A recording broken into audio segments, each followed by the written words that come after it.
ഒരു കാര്യം അറിയിക്കാൻ വന്നത്. പറഞ്ഞോളൂ. എനിക്ക് പരിചയമുള്ള ഒരു സ്ത്രീ അവരുടെ വീട്ടിൽ മരിച്ചു കിടക്കുന്നു.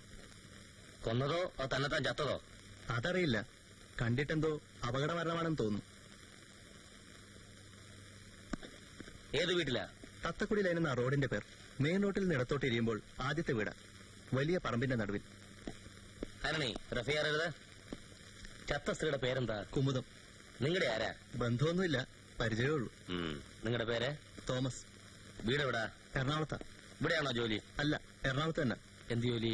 ഒരു ഹോട്ടലിലെ മാനേജരാ. ഇവിടെ എപ്പോ വന്നു? ഇന്ന് കാലത്ത്.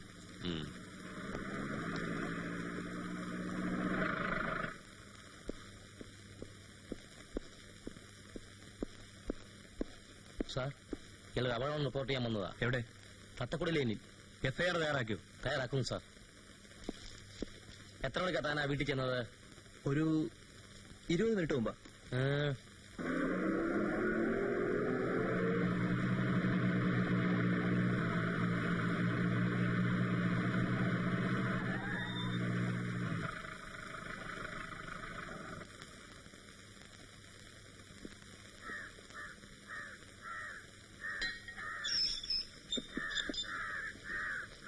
ആരെ അകത്തേക്ക് വിടണ്ട സർ.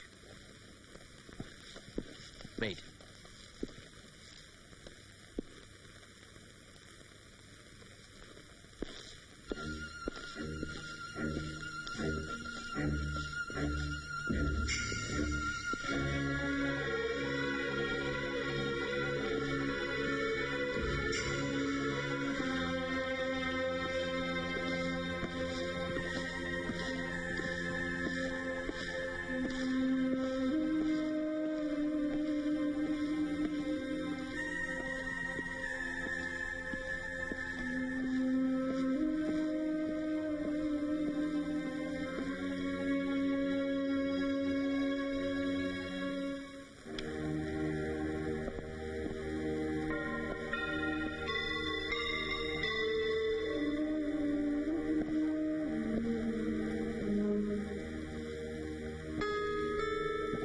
ഈ മുറിയിലാണ് സർ.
അങ്ങോട്ട് മാറിയിക്കണോ?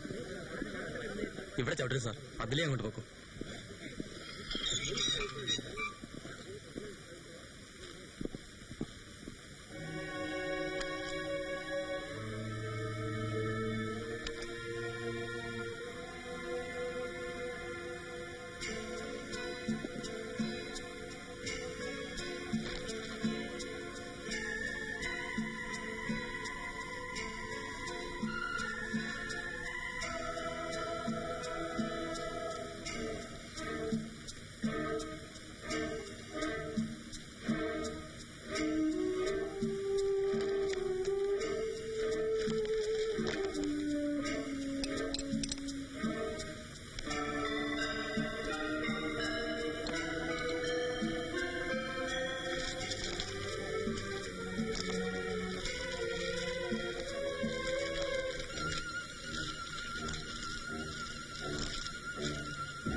ഇയാളെ സ്റ്റേഷനിലേക്ക് കൊണ്ടുവരും.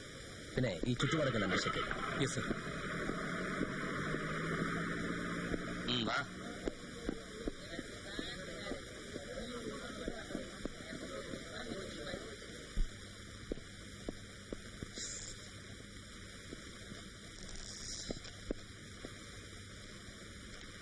തോമസ്, ഇപ്പോൾ നിങ്ങൾ ഇവിടെ നിൽക്കുന്നത് ഈ കേസിലെ പ്രധാന സസ്പെക്ട് ആയിട്ടാണ്. അതുകൊണ്ട് രക്ഷപ്പെട്ടു പോകണമെങ്കിൽ സത്യം മാത്രമേ പറയാവൂ. മനസ്സിലായല്ലോ? ആരായിരുന്നു ഈ സ്ത്രീ? അവര് പ്രോസ്റ്റിറ്റ്യൂട്ട് ആയിരുന്നോ? അതേന്ന് പറയണം. അപ്പോൾ പതിവായി നിങ്ങൾ ഈ വീട് സന്ദർശിക്കാറുണ്ടായിരുന്നു? ഇതിനു മുമ്പ് 2 പ്രാവശ്യം വന്നിട്ടുണ്ട്. എറണാകുളത്ത് താമസിക്കുന്ന നിങ്ങൾ ഇങ്ങനൊരു സ്ത്രീ ആലപ്പുഴ ഉണ്ടെന്ന് എങ്ങനെ അറിഞ്ഞത്? അത് ഞാൻ എറണാകുളത്ത് ജോലി ചെയ്യുന്ന ഹോട്ടലിൽ കുറെ നാൾ മുമ്പ് വന്നപ്പോൾ. ഹോട്ടലിന്റെ പേരെന്താ? Hotel delight. കുറെ നാളെന്ന് പറയുമ്പോ എപ്പോ? ഫെബ്രുവരി 3rd വീക്ക് ആയിരുന്നു. ഇവർ ഹോട്ടലിൽ വന്ന് മുറിയെടുക്കായിരുന്നോ? അല്ല, ഇവിടെയുള്ള ഒരു ബിസിനസ്സുകാരന്റെ കൂടെ വന്നതാ. അയാളുടെ പേരറിയാമോ? NS സ്വാമി, എക്സ്പോർട്ടറാണ്. അതിനു മുമ്പും 2 3 തവണ ഇയാളുടെ കൂടെ ഇവർ ഹോട്ടലിൽ വന്ന് താമസിച്ചിട്ടുണ്ട്. ഫെബ്രുവരിയിൽ വന്നപ്പോൾ ഒരു സംഭവം ഉണ്ടായി. രാത്രിയിൽ ഈ ബിസിനസ്സുകാരന്റെ 4 സുഹൃത്തുക്കൾ അയാളുടെ മുറിയിലെത്തി. ഈ സ്ത്രീയെ കണ്ടപ്പോൾ അവർ പോകില്ലെന്നായി. ഇവരൊരു ശാഠ്യക്കാരിയായിരുന്നു. അതിഥികളുമായി ബന്ധപ്പെടില്ലെന്ന് അവർ തീർത്തു പറഞ്ഞു. ബിസിനസ്സുകാരന് അത് ഇഷ്ടപ്പെട്ടില്ല. And those men were drunk. പിടിയും വലിയുമായി. അതേ ഫ്ലോറിൽ തന്നെയുള്ള റൂമിലാണ് ഞാനും താമസിക്കുന്നത്. ഞാൻ ചെന്ന് നോക്കുമ്പോൾ ഈ സ്ത്രീയെ 4-5 പേർ ചേർന്ന് ആക്രമിക്കുകയായിരുന്നു. മുറിയിൽ നിന്ന് രക്ഷപ്പെടാൻ പുറത്തേക്ക് ഓടിയവരെ പിന്നാലെ വന്ന് പിടിക്കുകയായിരുന്നു. ഞാൻ ഇടപെട്ടു. അത്ര പെട്ടെന്നൊന്നും പിൻവാങ്ങുന്ന മൂഡിലായിരുന്നില്ല അക്രമികൾ. കുറച്ച് ടഫാകേണ്ടി വന്നു. ഞാൻ ഹോട്ടൽ മാനേജറാണെന്ന് മനസ്സിലാക്കിയപ്പോൾ അവരടങ്ങി. ഇവരെ ഞാൻ എന്റെ മുറിയിൽ കൊണ്ടുവരുത്തി. രാത്രി മുഴുവൻ അവർ അവിടെ ഇരുന്ന് സ്വയം പഴിച്ചുകൊണ്ട് തേങ്ങിക്കരയുകയായിരുന്നു. വെളുപ്പായപ്പോൾ പോവുകയും ചെയ്തു. ഈ പരിചയം വെച്ചുകൊണ്ട് പിന്നീട് നിങ്ങൾ അവരെ സന്ദർശിക്കാൻ തുടങ്ങി. അന്ന് പിരിഞ്ഞപ്പോൾ ഞാൻ ചെയ്ത ഉപകാരത്തിന് അവർ ഒത്തിരി നന്ദി പറഞ്ഞു. എന്നെ വീട്ടിലേക്ക് ക്ഷണിച്ചു. അഡ്രസ്സും കുറിച്ചു തന്നു. എല്ലാ മാസാവസാനവും എനിക്ക് 3 ദിവസത്തെ അവധിയുണ്ട്. ഫെബ്രുവരി എൻഡിൽ ഞാൻ ഇവിടെ വന്നു. വളരെ സന്തോഷമായിരുന്നു. മടങ്ങുമ്പോൾ സൗകര്യം കിട്ടുമ്പോഴൊക്കെ ചെല്ലണമെന്ന് വീണ്ടും പറഞ്ഞു. കഴിഞ്ഞ മാസാവസാനം വീണ്ടും വന്നിരുന്നു. നിങ്ങൾ ആ സ്ത്രീയുമായി ശാരീരിക ബന്ധത്തിൽ ഏർപ്പെട്ടിരുന്നോ? ഇല്ല സർ. വാസ്തവത്തിൽ ആദ്യം അവരെ കാണാൻ വന്നപ്പോൾ എന്റെ മനസ്സിൽ ആശയുണ്ടായിരുന്നു. പക്ഷെ എന്തുകൊണ്ടോ അവരുടെ പെരുമാറ്റ രീതിയും പ്രത്യേകതകളും കണ്ടപ്പോൾ അത് അടങ്ങിപ്പോയി. നിങ്ങളെ ഞാൻ വിശ്വസിക്കുന്നു. വിശ്വസിക്കാം സർ. ഇനി എനിക്കറിയേണ്ടത് ഇവരെവിടുത്തെ കാര്യമായിരുന്നു? അറിഞ്ഞൂടാ. പറഞ്ഞിട്ടില്ല. ചോദിച്ചിട്ടുമില്ല? ഒരിക്കൽ ചോദിച്ചു. അതൊന്നും പറയില്ലെന്ന് ചിരിച്ചുകൊണ്ട് മറുപടി പറഞ്ഞു. പിന്നെ എന്തുതരം കാര്യങ്ങളാണ് നിങ്ങൾ സംസാരിച്ചിട്ടുള്ളത്? വിദ്യാഭ്യാസമുള്ള സ്ത്രീയായിരുന്നു. കലകളെപ്പറ്റിയും ലോകകാര്യങ്ങളെപ്പറ്റിയും സംസാരിച്ച് വാചാലയാകും. ഇതൊക്കെ സംസാരിക്കാൻ പറ്റിയ ഒരാളെ കുറെ കാലത്തിന് ശേഷമാ കാണുന്നെന്ന് കൂടി പറഞ്ഞിട്ടുണ്ട്. നിങ്ങൾ എത്ര തവണ ഈ വീട്ടിൽ വന്നിട്ടുണ്ട്? മാർച്ച് എൻഡിൽ 2ാമത് വന്നു. പിന്നെ ഇന്ന് കാലത്ത്.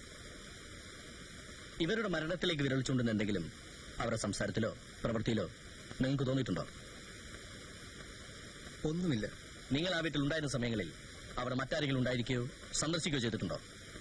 കഴിഞ്ഞ തവണ ഞാൻ അവിടെ ഇരിക്കുമ്പോൾ 30 വയസ്സോളം പ്രായം തോന്നിക്കുന്ന ഒരു ചെറുപ്പക്കാരൻ വന്നിരുന്നു. അവർ തമ്മിൽ രഹസ്യമായി അല്പനേരം സംസാരിച്ചു. അയാൾ നിങ്ങളെ കണ്ടോ? കണ്ടു.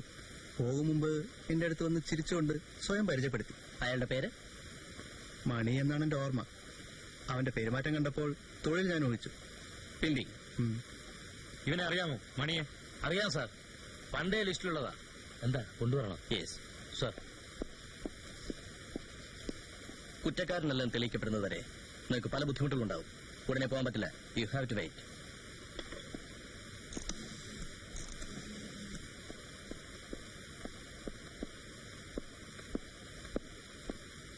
ഈ ചങ്ങനാശ്ശേരിക്കാരൻ മണി അതിനോടല്ലേ താമസിക്കുന്നത്? അതെ സർ. ഏത് മുറി? 16. ഇങ്ങോട്ട് വിളിക്കാം സർ. വേണ്ട, പോയി കണ്ടോളാം. രാമു, സാറിന് 16 ഒന്ന് കാണിച്ചോട്. വരൂ സർ.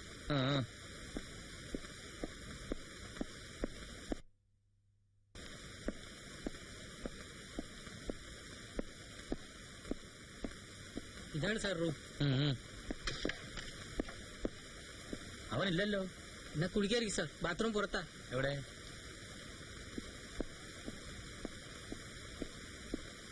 വിളിക്കാമോ സാർ? വേണ്ട വേണ്ട, പൊക്കോ. ഇവിടെങ്കിലും കണ്ടുപോരുത്.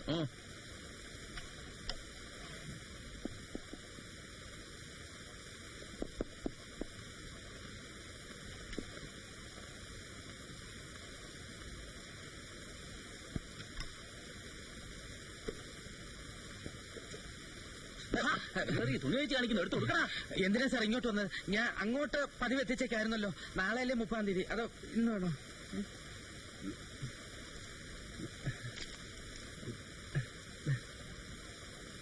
എത്ര ഉണ്ടോ പേഴ്സിനകത്ത്? ഒരു 350 കാണും സാർ. ഒരു 350. വെക്കടാ പേഴ്സിലെ. സാർ ഈ അറയിൽ ഒരു 100 രൂപ ഉണ്ട്. അത് വെക്കടാ പേഴ്സിലെ. തത്തക്കുടിയിൽ താമസിക്കുന്ന കുമുഖത്ത് അറിയാവോ നിനക്ക്? അയ്യോ, അവരുടെ കാര്യം സാറിന് എങ്ങനെ? സാർ അവര് ഹൈ ലെവൽ പാർട്ടിയാ. സാറിന് വേണ്ടിയൊക്കെ നീ ഇന്നലെ അവിടെ പോയിരുന്നോ? പോയിരുന്നു സാർ. നീ അവിടെ തട്ടിയത്? തട്ടിയെന്നോ? അയ്യോ, എനിക്കൊന്നും അറിഞ്ഞോ സാർ. നിനക്കൊന്നും അറിയില്ലല്ലേ? അയ്യോ സാർ, എന്റെ പാന്റ് എടുത്തു കൊടുക്കടാ. കുമുദത്തിന് എന്തോ പറ്റി സാർ? എടാ നിന്റെ വേലയുണ്ടല്ലോ.